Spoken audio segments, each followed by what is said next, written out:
마태복음 6장 5절에서 13절 같이 한 목소리로 읽습니다. 시작. 또 너희는 기도할 때 외식하는 자와 같이 하지 말라. 그들은 사람에게 보이려고 회당과 큰 거리 여기에 서서 기도하기를 좋아하느니라. 내가 진실로 너희에게 이르노니 그들은 자기 상을 이미 받았느니라. 너는 기도할 때 내 골방에 들어가 문을 닫고 은밀한 중에 계신 내 아버지께 기도하라. 은밀한 중에 보시는 내 아버지께서 갚으시리라. 또 기도할 때 이방인과 같이 중언부언하지 말라. 그들은 말을 많이 하여야 들으실 줄 생각하느니라. 그러므로 그들을 본받지 말라. 구하기 전에 너에게 있어야 할 것을 하나님 너희 아버지께서 아시느니라. 그러므로 너희는 이렇게 기도하라. 하늘에 계신 우리 아버지여, 이름이 거룩히 여김을 받으시오며 나라가 임하옵시며 뜻이 하늘에서 이루어진 것 같이 땅에서도 이루어지리다.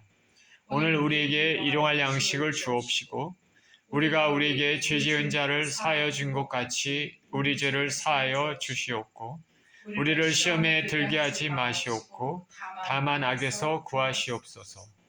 나라와 권세와 영광이 아버지께 영원히 있사옵나이다. 아멘. 기도에 대한 가르침으로 말씀을 나눕니다. 기도하겠습니다.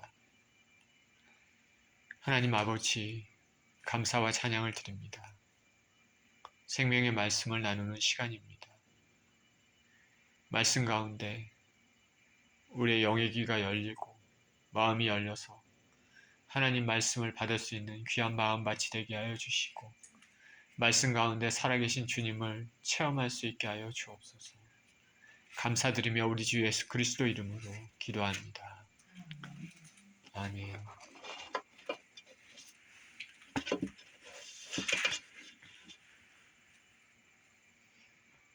조금 부정적인 내용이 될지도 모르겠지만요. 제가 귀의 질병 때문에 고생하고 있는데 몇 해 전에 어떤 분이 귀를 고치려면 이 사람을 찾아가 보라 말했습니다. 그 사람은 꽤나 유명하다고 했습니다.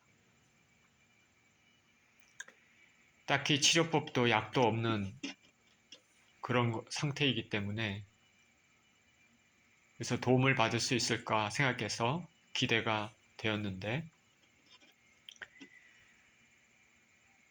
그곳이 어떤 곳인지 방문 전에 인터넷으로 웹사이트를 보니까 여러 가지 질병에 대한 얘기도 나왔고 많이 올라와 있습니다.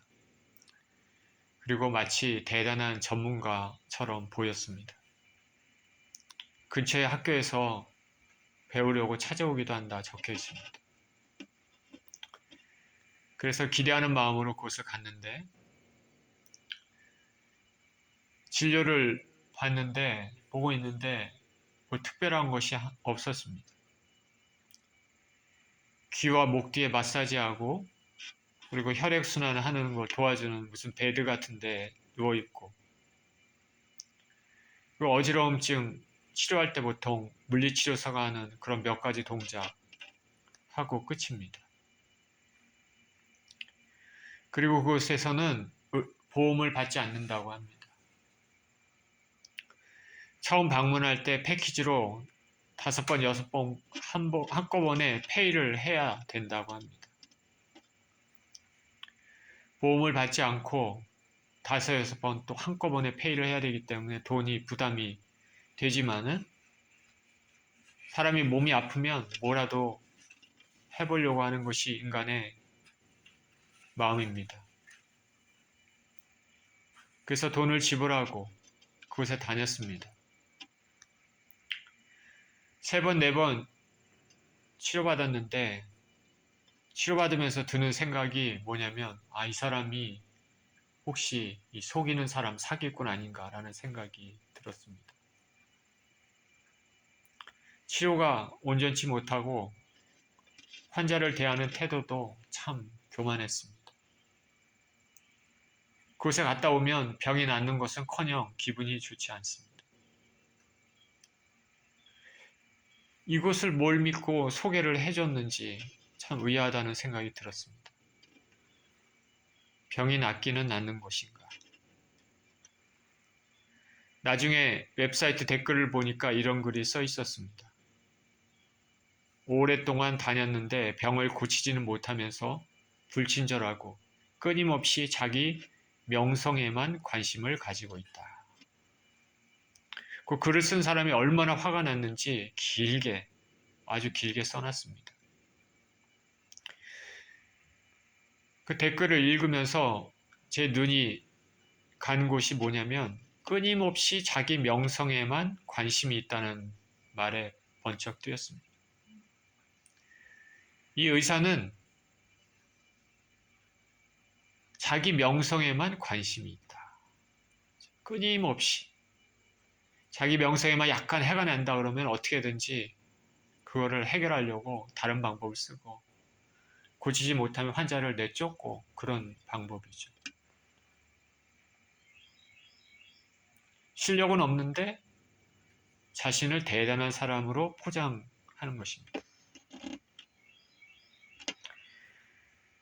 부정적인 얘기를 했습니다. 병원에 대한 얘기했지만 신앙생활에서도 자신의 속은 감추면서 겉모습만 그럴듯하게 다른 사람들에게 보이는 사람들이 있습니다. 그러면서 자신은 경건하다고 비춰지게 해서 사람들로부터 칭찬을 받습니다. 오늘 본문에서는 예수님께서 이런 행위를 기도의 예를 드시면서 말씀하고 계십니다. 예수님께서 5절에 이렇게 말씀하십니다. 또 너희는 기도할 때 외식하는 자와 같이 하지 말라. 그들은 사람에게 보이려고 회당과 큰 거리 어귀에 서서 기도하기를 좋아하느니라. 내가 진실로 너에게 이르노니 그들은 자기 상을 이미 받았느니라.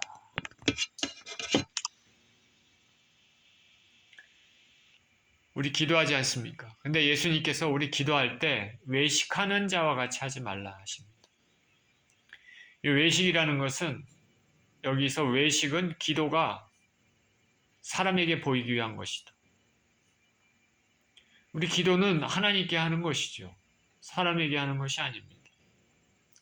하나님께 마음을 토하고 또 주께서 주신 음성이 있다면 그것을 듣는 것입니다.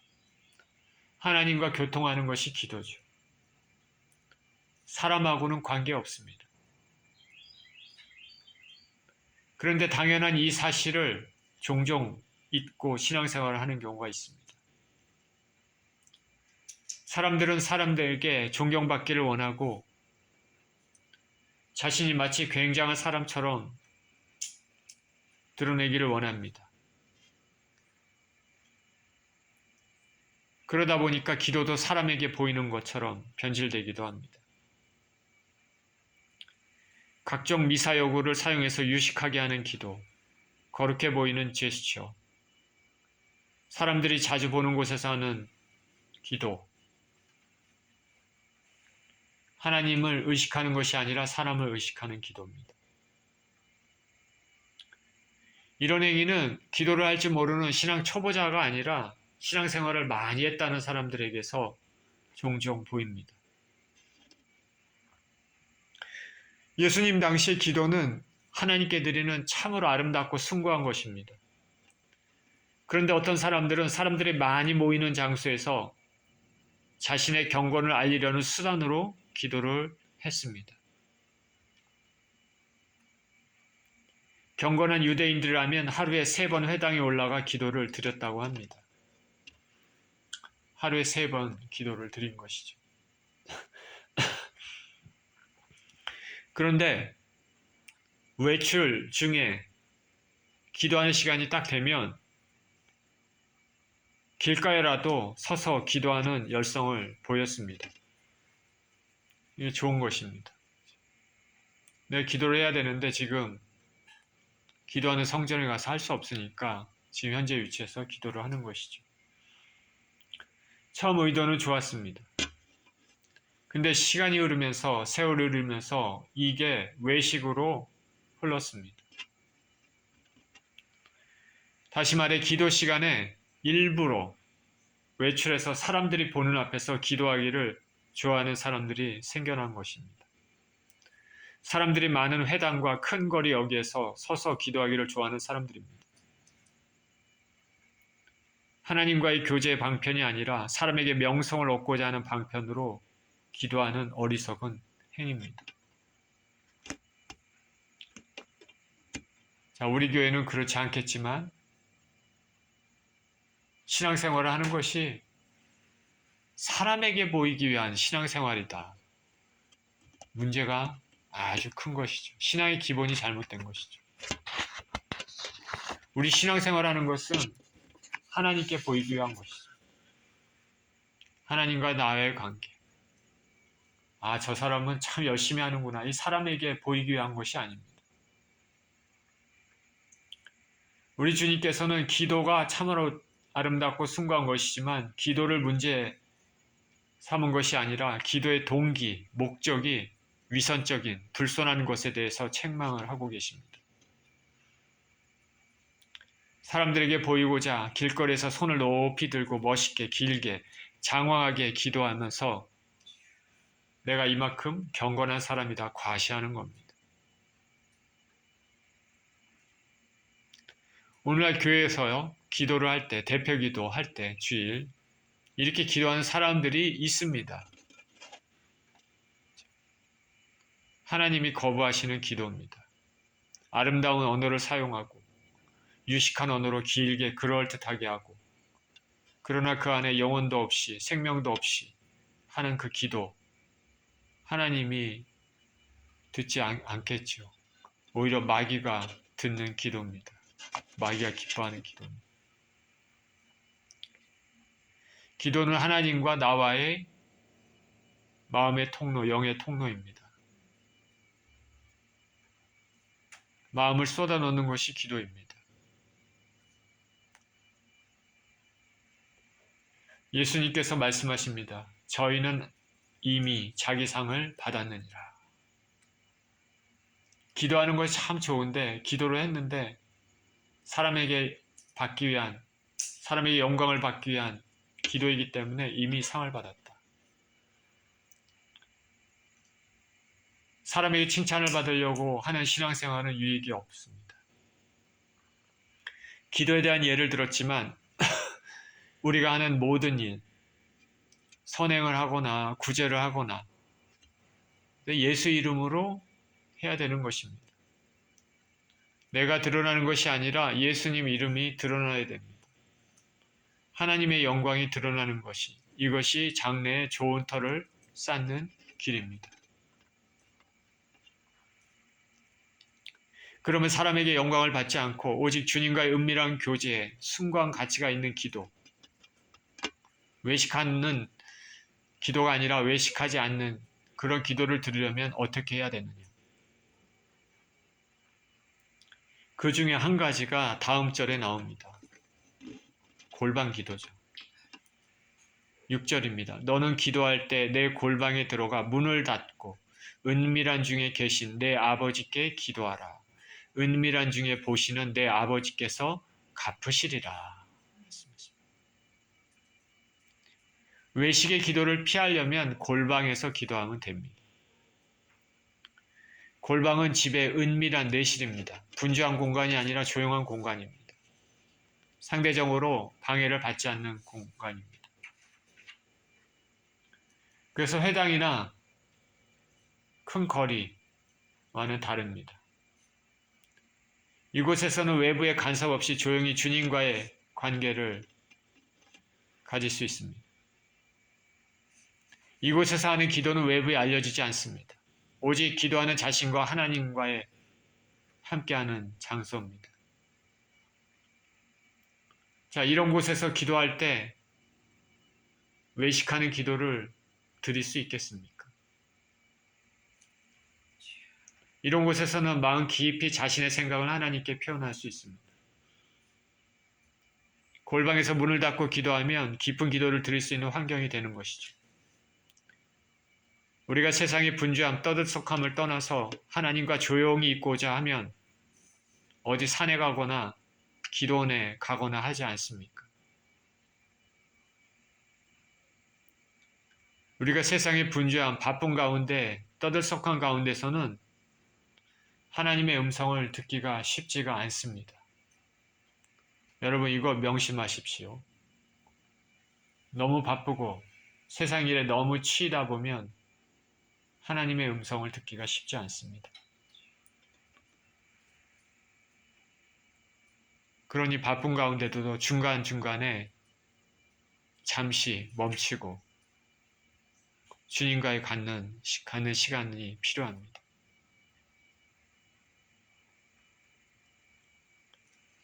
조용한 곳, 고요한 곳, 마음의 분주함에서 벗어날 수 있는 곳에서 깊은 기도를 할 수 있습니다. 집의 경우에는 골방 같은 것이 그런 곳이죠. 여러분의 기도의 골방이 있는지 모르겠습니다. 나만의 기도의 장소, 은밀한 공간이 있는지 모르겠습니다. 나다나엘은 무화과 나무 아래서 하나님과 은밀한 교제를 나눴습니다. 사람들은 다 모릅니다. 그러나 하나님은 아셨습니다. 빌립이 나다나엘을 예수님께 데려왔을 때 예수님께서 내가 무화과 나무 아래에 있었다는 것을 보았다고 말씀하셨습니다. 분명 그곳에서는 나다나엘과 하나님과의 은밀한 교제에 놀라운 교제 순간이 있었을 것입니다. 자신과 하나님만 알고 있는 그 순간 예수님이 내가 너를 봤다 말씀하셨을 때 나다나엘은 이분이 메시아이시구나 라고 고백할 수밖에 없습니다. 그런 공간이 있다는 것이죠. 저와 여러분의 은밀한 주님과의 공간이 있기를 축원드립니다. 어떤 사람들은 차 안이 될 수도 있습니다. 너무 바쁘니까. 차 안에서. 다른 사람은 모르고 그곳에서 자신과 하나님과만의 시간. 운전하면서 운전하기 전에 주님과의 은밀한 교제의 공간이 될 수도 있는 것이죠. 7절입니다. 또 기도할 때 이방인과 같이 중언부언하지 말라. 그들은 말을 많이 하여야 들으실 줄 생각하느니라. 그러므로 그들을 본받지 말라. 구하기 전에 너에게 있어야 할 것을 하나님 너희 아버지께서 아시느니라. 또 예수님은 기도할 때 중언부언하지 말라 말씀하십니다. 중언부언이 뭡니까? 중언부언. 잡다할 정도로 말을 길게 끌거나 의미 없는 말을 거듭거듭 반복하는 것입니다. 기도 시간을 길게 늘리기 위해서 말을 장황하게 늘어놓는 것입니다. 똑같은 말을 의미 없이 반복합니다. 이렇게 길게 함으로써 하나님께서 들으신다고 생각합니다. 이방인들이 이렇게 기도한 것 같습니다. 그렇게 해야지 자신들이 믿는 신이 잘 들을 수 있다. 그런데 예수님은 이런 기도를 드리지 말라고 말씀하십니다. 천재 충만하신 하나님께서는 기도를 길게 해야지, 그리고 아름다운 말들을 섞어서 사용해야지 듣고 그런 분은 아닙니다. 의미 없는 말을 반복하는 것도 기도가 아닙니다. 우리가 길게 기도하기 위해서 내가 힘이 없고 피곤하니까 내 기도를 녹음기에 틀어놓고 녹음한 다음에 그거를 틀어놓으면 그 기도가 되겠습니까? 하루 온종일 틀어놓으면 내가 그게 하루 온종일 기도했다 할 수 있겠습니까? 기도는 지금 이 순간 내 마음을 하나님께 아뢰는 것입니다. 마음이 영혼의 간절함이 깃들이지 않는 기도는 진실한 기도라고 볼 수 없는 것입니다. 예수님께서는 이방인이 하는 그 습관처럼 중언부언 그렇게 하지 말라고 말씀하시면서 하나님께서는 이미 너희 간구를 알고 계신다 말씀하십니다. 주님은 저와 여러분의 사정을 이미 알고 계시죠. 우리의 마음 깊은 것도 알고 계십니다. 우리가 구하기 전에 무엇을 구할지도 이미 알고 계시겠죠. 그렇기 때문에 모르시는 것처럼 자꾸 똑같은 말을 중언부언하는 것도 의미가 없을 수 있습니다. 다만 우리가 기도할 때, 간절히 기도할 때 반복해서 말을 하는 경우가 있습니다. 그죠? 이거는 중언부언이 아니라 그만큼 우리 마음의 간절함을 내면 깊이 있는 것을 표현한다고 생각하면 되겠습니다. 주님께서 우리의 소원을 이미 알고 계심에도 기도하라고 하는 것은 기도를 통해서 주님과 교제의 시간이 가지라는 것이고, 그것을 통해서 주님의 뜻을 알기도 하고, 그리고 자신의 기도가 방향이 잘못되는 것을 깨닫고 올바른 방향으로 변화시키기 위한 그런 것이 되기도 하는 것입니다. 또 기도를 통해서 받은 응답이 하나님께로부터 온 것임을 또 알 수 있는 것입니다. 그래서 주님은 우리의 필요를 이미 알고 계시지만 우리가 기도하라고 말씀하고 계시는 것입니다. 그래도 기도해야 할지니라. 그래도 기도해야 할지니라. 하나님께서 이스라엘 백성들을 그 죄악으로 말미암아 바벨론의 포로로 다 잡혀가고, 그렇지만은 분명히 다시 회복시켜 주시겠다고 말씀을 하셨습니다. 하나님의 계획과 섭리입니다. 그러나 하나님께서는 그래도 기도해야 할지니라 말씀하십니다. 이렇게 이루어지도록 그래도 기도해야 할지니라. 하나님 우리의 필요를 다 알고 계시지만 우리는 기도해야 되는 것입니다. 그 기도를 통해서 하나님과의 관계가 더 깊어지고 하나님의 뜻을 알게 되고 우리 기도 방향이 바뀌게 되고 우리의 신앙의 자세, 영의 자세가 바뀌게 됩니다. 겸손해지는 것이죠. 그리고 응답받는 것이 자연적인 것이 아니라 하나님이 주신 것이라는 것을 나중에 알게 되는 것입니다.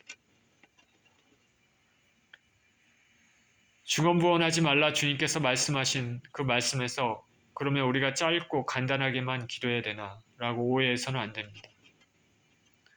왜냐하면 주님께서도 길게 기도하셨기 때문에 그렇습니다. 주님께서 겟세마네 기도하실 때 밤이 맞도록 기도하셨습니다. 12사도를 세우실 때도 그랬습니다. 간절한 마음으로 깊은 기도를 밤새 하나님께 드렸습니다. 단지 여기서는 장황하고 긴 기도가 믿음의 순수한 표현이 될 수 없음을 지적하고 계십니다. 우리가 하나님께 합당한 기도는 기도의 길이와 관계없이 하나님께서 우리의 기도를 듣고 계시고 기쁘게 응답해 주실 것을 믿는 마음으로 간구해야 되는 것입니다.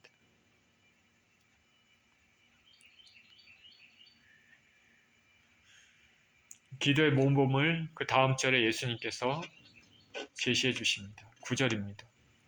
그러므로 너희는 이렇게 기도하라. 하늘에 계신 우리 아버지여, 이름이 거룩히 여김을 받으시오며 나라가 임하시오며 뜻이 하늘에서 이루어진 것 같이 땅에서도 이루어지리다. 유명한 주기도문이죠.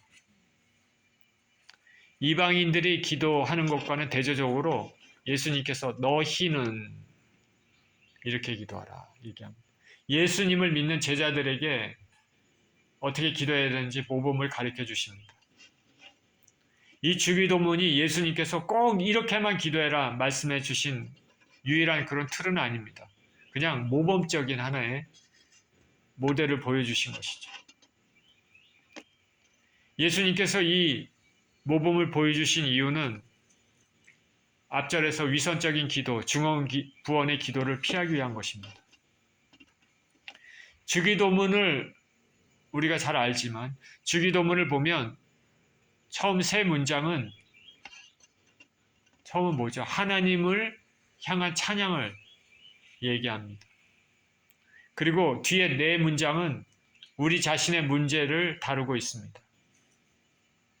하나님을 향한 찬양, 그리고 우리 자신의 문제. 10계명도 어떻죠? 처음 네 계명은 하나님을 향한 의무, 나머지 6계명은 인간을 향한 의무를 규정하는 것과 비슷합니다. 먼저 하나님 포커스, 그 다음에 우리의 삶의 포커스 이렇게 되어 있습니다. 먼저 우리의 기도의 대상은 하나님입니다. 하늘에 계신 우리 아버지요. 하나님은 하늘에 계십니다. 하늘은 지상과 반대입니다. 초월적인 공간, 높은 곳입니다. 하늘에 계신 아버지, 우리 아버지, 이렇게 기도를 시작하는 것은 암묵적으로 하나님은 무소부지하시고 전지전능하심을 인정하는 것입니다. 하늘은 우리 믿는 사람들이 이 땅을 떠날 때 하나님 앞에 가는 그곳입니다. 우리는 하늘나라를 우리 본향으로 인식하고 살아야 할 것입니다. 하나님은 우리 아버지 이렇게 부르면서 기도하라고 말씀하십니다. 하나님은 예수님의 아버지도 되시지만 우리 예수님을 믿는 사람들의 아버지도 되십니다. 유대인들에게 아버지는 자식을 사랑하고 돌보며 반듯하게 키워주시는 분입니다.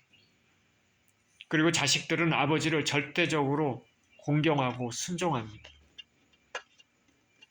하나님은 우리가 믿고 신뢰할 수 있는 분이시며 또한 우리가 공경해야 되는, 경외해야 되는 분입니다. 하나님 아버지는 우리를 살피시고 돌보십니다. 또한 하나님 아버지는 자식의 잘 되는 것을 성장을 위해서 때로는 징계도 하십니다. 하나님 아버지는 우리의 유익을 항상 살피시고 우리가 거룩하게 살도록 보호하시고 우리를 만들어 가십니다. 그런 아버지께 진실과 겸손으로 기도하는 것입니다. 그런 하나님 아버지께 우리가 기도를 들 때 무슨 기도를 먼저 드립니까? 예수님은 이름을 거룩히 여김을 받으시오며 말씀합니다. 하나님 이름이 거룩히 여김을 받도록. 이름은 그 사람 자체를 나타냅니다. 여러분의 이름은 여러분 자신을 나타냅니다. 그 이름에는 거룩하신 인격과 능력과 권위가 깃들어져 있습니다. 하나님의 이름은 거룩하신 인격, 능력, 권위 깃들어져 있는 것이죠. 거룩은 하나님이 세속과 악과는 상관없으신 분이고 절대 흠이 없으신 분으로 유일한 예배 경배의 대상이 되어야 함을 의미합니다. 그래서 기도의 첫벌이 이름이 거룩히 여김을 받으시오면 하나님의 형상대로 창조함을 받았지만 타락한 인간들에 의해서 거룩한 하나님의 이름이 경멸받지 않게 해달라고 기도하는 것입니다. 하나님의 이름이 거룩히 여김을 받으시오며 하나님을 높이는 경배가 기도의 첫머리가 되어야 함은 당연한 것입니다. 처음부터 내 쓸 것과 응답받기를 원하는 것을 말하기보다는 하나님을 먼저 경배하고 찬양하며 감사하는 기도를 올려야 할 것입니다. 나의 삶을 통하여서 하나님의 이름이 영광을 받으셔야 되겠죠. 나의 삶을 통해서 하나님의 이름이 모독을 받는다. 그러면 안 되겠죠. 뭘 하려고 하는 것도 중요하지만 죄를 짓지 않으려고 하는 것이 중요하다는 것을 저와 여러분은 깨달아야 됩니다.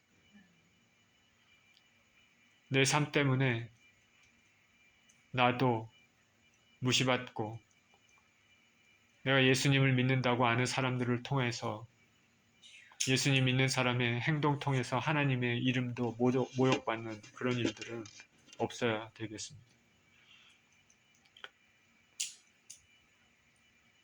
이 기도에서 처음부터 내 쓸 것과 응답받기를 원하는 것을 말하기보다는 먼저 하나님 경배하고 찬양하며 감사하는 기도를 올려야 할 것입니다. 그리고 예수님은 나라가 임하시오며 라고 기도하라고 말씀하십니다. 나라는 하나님의 나라, 즉 하나님의 주권과 통치가 미치는 영역입니다. 나라가 임한다는 것은 우리가 나와 사회, 국가, 세계에 걸쳐 하나님의 통치가 실현되는 것을 목도하고 누릴 수 있도록 간구하는 것입니다. 나라가 임하시오며 사람들이 하나님 앞에 나오고 하나님께 복종하고 머리 숙여 경배하며 하나님의 뜻대로 살아가는 그런 역사가 일어나도록 기도하는 것이죠. 그리고 종말론적으로 이 세상의 악이 심판받고 하나님의 영원한 통치가 이루어지도록 그렇게 기도하는 것입니다. 하나님의 나라가 임하도록. 그리고 우리가 여기서 처음 기도할 때 항상 기도하지 않습니까? 먼저 하나님을 높이고 경배하는 기도를 드리고, 그다음에 하나님의 나라가 임할 수 있도록 우리가 미국을 위해서, 한국을 위해서 그렇게 주의를 위해서 기도하지 않습니까?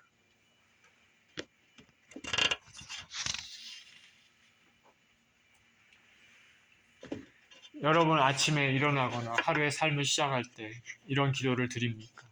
나의 전 영역에서 하나님 나라가 임하도록 기도하고 있습니다. 하나님께서 나의 왕으로 오늘 하루의 삶도 통치하시기를 기도하십니다. 자, 이런 기도를 드리시기를 축원드립니다. 저와 여러분 삶에 하나님의 통치가 구현되기를 기도합니다. 예수님은 또한 뜻이 하늘에서 이룬 것 같이 땅에서도 이루어지리다라고 기도하라고 말씀하십니다. 뜻이 하늘에서 이룬 것 같이 땅에서도 이루어지리다. 뜻에 해당하는 헬라어 델레마는 하나님의 의로운 요구들과 인생들을 구원하시기 위한 하나님의 계획이라 생각할 수 있습니다. 하나님의 뜻. 따라서 온전히 이루어지기 위해서는 예수님의 십자가의 죽음이 실현되어야 되고, 그 이후 택함 받은 많은 백성들이 믿음의 고백으로 하나님 앞에 나와야 되는 것입니다. 하나님의 뜻은, 확실한 뜻은 그것입니다. 지금도 지옥으로 가는 많은 사람들이 줄어들고 천국으로 가는 사람들이 늘어나는 것, 하나님의 뜻이 되는 것이죠. 그리고 한 사람 한 사람을 통해 하나님께서 이루고자 하는 계획들이 이루어져야 되는 것입니다. 또 마지막 날, 최후의 승리의 날, 악의 세력에 멸절되는 다시 오실 예수님의 재림의 날이 이루어지기를 기도하는 것입니다. 하나님의 뜻이 이루어지도록 하늘에서 이룬 것 같이 땅에서도 이루어지리다. 우리는 이 땅과 여러분 개인의 삶에서 하나님께서 계획하신 그 뜻이 이 땅에서 이루어지기를 기도해야 될 것입니다. 온 인류를 향한, 우주 전체 역사를 향한 하나님의 뜻이 이루어지고, 저와 여러분을 향한 개인적인 주님의 뜻도 다 이루어지기를 우리는 기도해야 되는 것입니다. 11절입니다. 오늘 우리에게 일용할 양식을 주시옵고. 하나님과 그 나라를 위한 기도가 이제 끝났습니다. 그리고 이제부터는 개인의 신앙과 생활에 필요한 기도가 나옵니다. 첫 번째가 양식에 대한 것이죠. 브레드, 빵입니다. 우리에게 일용할 양식을 주옵시고, 오늘 우리에게 일용할 양식을 주옵시고. 여기 보면 오늘이라고 말씀하십니다. 이 말은 말 그대로 오늘 또는 지금입니다. 매일매일, 날마다 그런 의미로 봐서는 안 됩니다. 그냥 현재 시점, 오늘입니다. 그날 하루의 양식임을 알 수 있습니다. 지금 우리는 참 편하게 살고 있는데, 인류 역사 창조된 이후로 지금처럼 이렇게 살아본 적이 있겠습니까? 예수님 당시에 대부분 노동자들은 그날 벌어서 그날 먹고 살았습니다. 얼마나 고단하고 불안정한 삶이겠습니까? 그러니까 수명이 짧을 수밖에 없죠. 그날 일거리가 없거나 몸이 아파서 누워있으면 굶을 수밖에 없는 경우가 허다하지 않았겠습니까?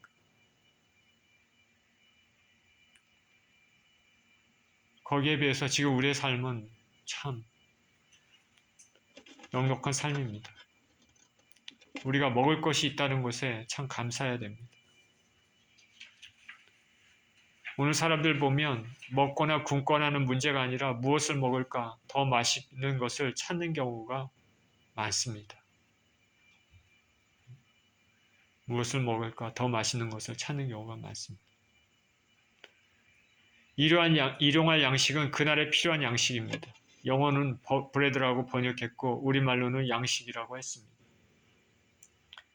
원래 이 기도의 의미는 이러한 빵, 양식으로 표현되는 매일의 모든 필요를 말하는 것일 것입니다. 양식이라고 얘기했지만 빵으로 대표하는, 먹을 것, 음식으로 대표하는 우리 삶의 모든 필요한 것들입니다. 빵만 필요한 것은 아니잖아요. 그렇죠? 그날 벌어서 그날 먹고 살아야 하는 사람들에게 이 기도는 정말로 귀하고 절박합니다. 이렇게 기도해서 매일의 삶이 내 힘으로 사는 것이 아니라 하나님께서 공급해 주시는 은혜로 사는 것임을 고백할 수 있습니다. 우리가 신앙생활을 하다 보면 하나님께서 미래의 것을 한꺼번에 다 땡겨서 주시기보다는 그날 필요에 따라 주시고 또 필요할 때 주시는 경우가 대부분입니다. 우리의 진로의 경우도 마찬가지입니다. 한 번에 다 보여주시는 것이 아니라 한 걸음 한 걸음씩 인도하시는 경우가 많습니다. 이렇게 함으로써 우리는 매 순간 주님을 의지하며 도움을 구하며 살기를 원하시고 그럼으로써 받은 은혜가 하나님의 은혜임을 통감하게 하십니다. 그것을 통해서 하나님과의 관계도 더 깊어집니다. 내가 먹고 살기 위하여 돈이 많았으면 좋겠습니다. 많이 쌓아놔서 내일 걱정도, 모레 걱정도, 1년 후에, 2년 후에 걱정도 없이 살았으면 좋겠습니다. 그렇게 기도하는 것은 성경적인 기도가 아니죠.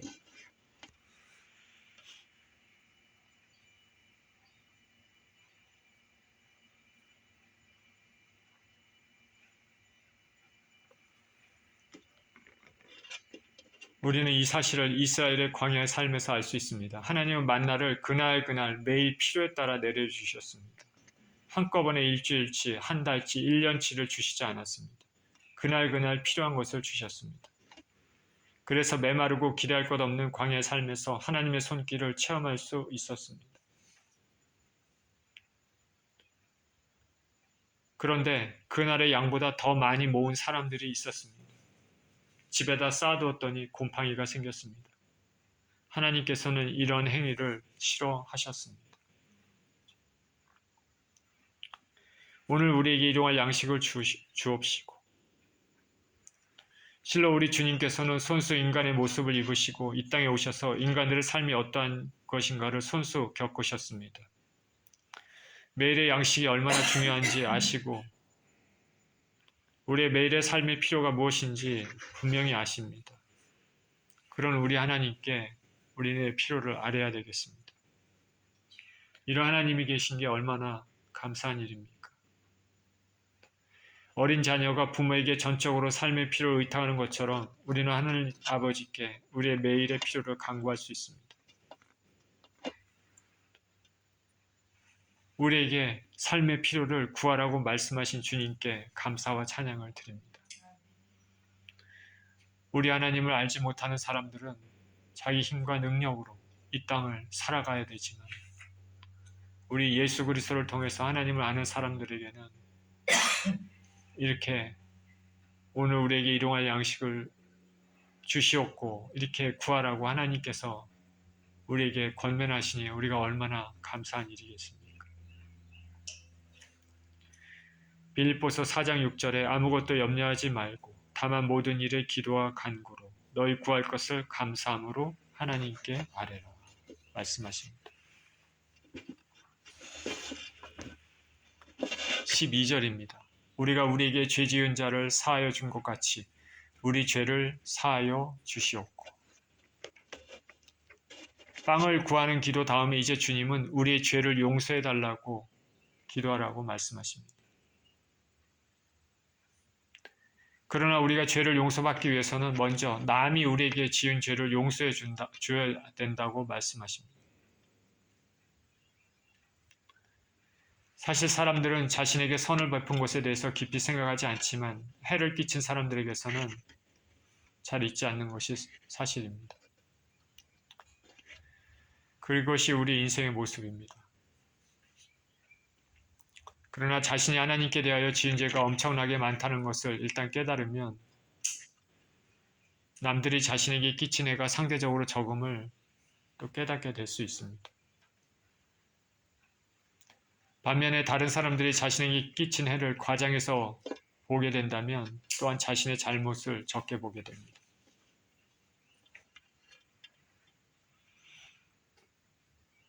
누가복음에서는 죄를 하말티아라고 사용했습니다. 죄, 하말티아. 하말티아는 목표, 타겟에 미달한 것입니다. 화살을 쐈는데 관역을 벗어난 것입니다. 정도를 벗어난 것을 하말티아, 죄입니다. 일반적인 죄의 개념인데 오늘 본문은 마태복음입니다.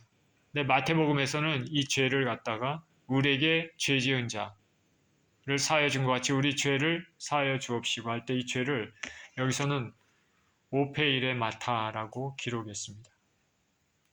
이것은 뭐냐면 빛입니다. 빛, 부채입니다.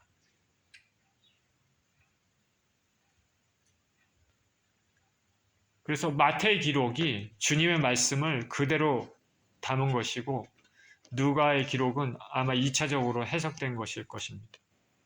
누가는 은유적 의미가 담긴 그런 부채, 빛보다는 그 뜻을 분명히 전달하기 위해서 하말티아를 사용했을 것입니다. 근데 주님이 말씀하신 원래 뜻은 죄가 빛, 부채라는 의미입니다. 빛, 부채는 갚아야 합니다. 바다에 대해 상대편이 탕감해주지 않으면 갚아야 되는 것입니다.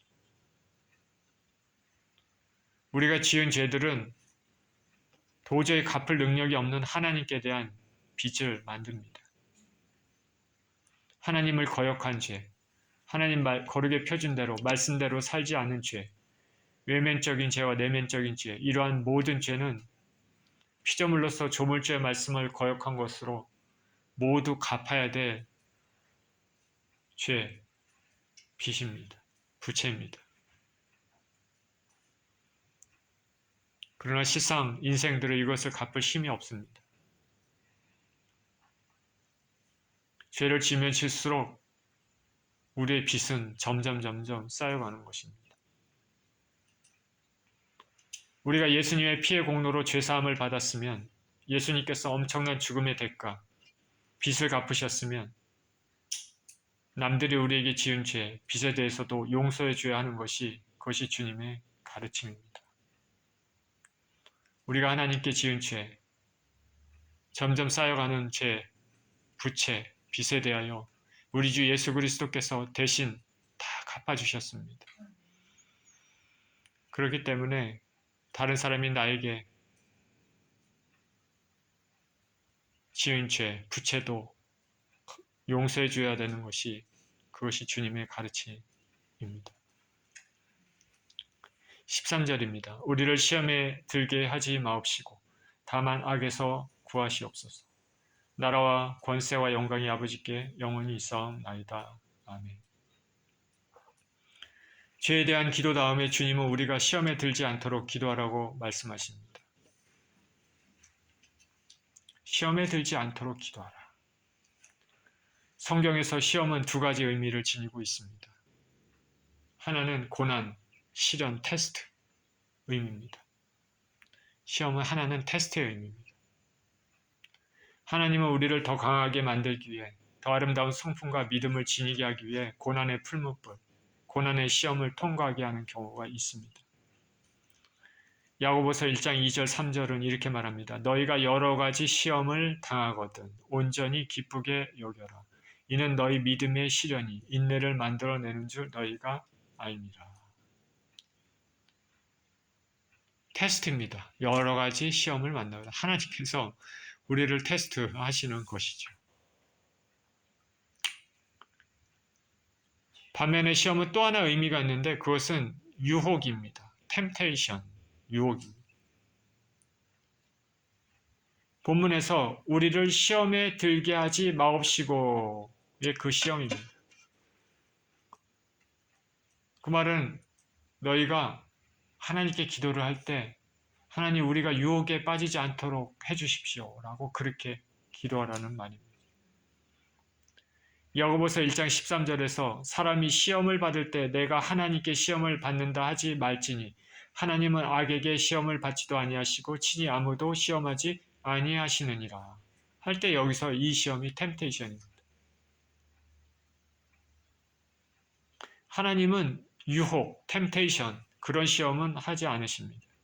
하나님이 우리를 죄에 빠지도록 유혹하는 그렇게 만드시는 분이 아니라는 것이죠. 이러한 시험은 하나님께서 주시는 것이 아닙니다. 예수님이 그래서 시험에 들게 하지 마옵소서 이런 기도를 드리라고 말씀하시는 것은 분명 우리가 시험에 날마다 노출될 수밖에 없고 사악한 악마의 미혹에 쉽게 넘어질 수 있는 한계를 아시기 때문입니다. 우리가 감당할 수 없는 시련에 빠지지 않도록 기도해야 될 뿐 아니라 그런 시험에 직면했을 때 능히 극복해 달라는 기도를 우리는 잊지 말아야 할 것입니다. 고린도전서 10장 13절에 사람이 감당할 시험 밖에는 너에게 당한 것이 없나니 오직 하나님 믿부사 너희가 감당하지 못할 시험 당함을 허락지 아니하시고 시험 당할 찜에 또한 피할 길을 내사 너희로 능히 감당하게 하시느니라 말씀하십니다. 예수님께서는 시험에 들지 않도록 기도하라 말씀하시면서 반대로 악에게서 구해달라고 기도하라 말씀하십니다. 악으로부터 구해 주시옵소서. 여기서 악은 뭘까? 악은 헬라어로 포네루입니다. 이것은 남성 혹은 중성 소유격으로 기록되어 있는데 중성으로 해석한다면 추상명사로서의 악을 가리키고 그냥 일반적으로 우리가 생각하는 악이죠. 만약에 남성으로 이해된다면 악한 자로서의 사탄을 가리킵니다. 근데 여기서 악에서 구하시옵소서는 사탄을 가리키는 것으로 보입니다. 실로 악의 상징인 사탄의 공격으로부터 보호하고 지켜달라고 기도하라고 말씀하고 있습니다. 사탄은 우리의 힘과 지혜에 있어서 우리와 비교할 수 없습니다. 우리의 힘과 능력으로 당해낼 수 없는 사탄을 이길 힘은 기도를 통해서 주님의 도움을 받는 것입니다. 우리는 시험에 들게 하지 마옵시옵고 다만 악에서 구하시옵소서. 자, 오늘 본문에서 기도의 자세한 자세와 기도의 내용에 대해서 주님의 가르침을 알아봤습니다. 기도는 남에게 보여 자신의 영광 받기 위한 것이 아니고 하나님과의 개인적인 관계를 위해 드리는 것입니다. 우리는 기도할 때 하나님 영광을 구하고 우리의 필요를 구하는 기도를 드려야 하겠습니다. 또한 죄에 빠지지 않도록 도움을 간구해야 할 것입니다. 주님의 기도에 대한 가르침을 명심하고 기도하는 습관을 통해 하나님과 언제나 교제의 삶을 사시는 저와 여러분 모두 되시기를 예수님 이름으로 축원드립니다. 기도하겠습니다. 하나님 아버지 감사합니다.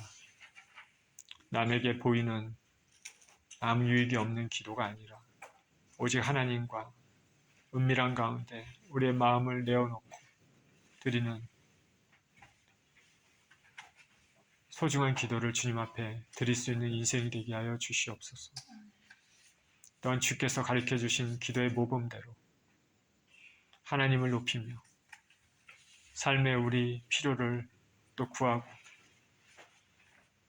아버지 죄에 대해 생각하고 주님께서 우리를 사하신 것에 감사하고 우리에게 죄 지은 자들을 용서해 줄 수 있는 넓은 마음을 온전한 마음을 가질 수 있도록 준비하는 기도를 드릴 수 있도록 은혜를 허락하여 주시옵소서.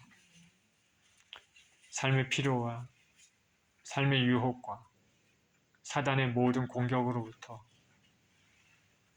우리를 도우시는 주님께 간구하는 기도를 드릴 수 있는 은혜가 있게 하여 주옵소서.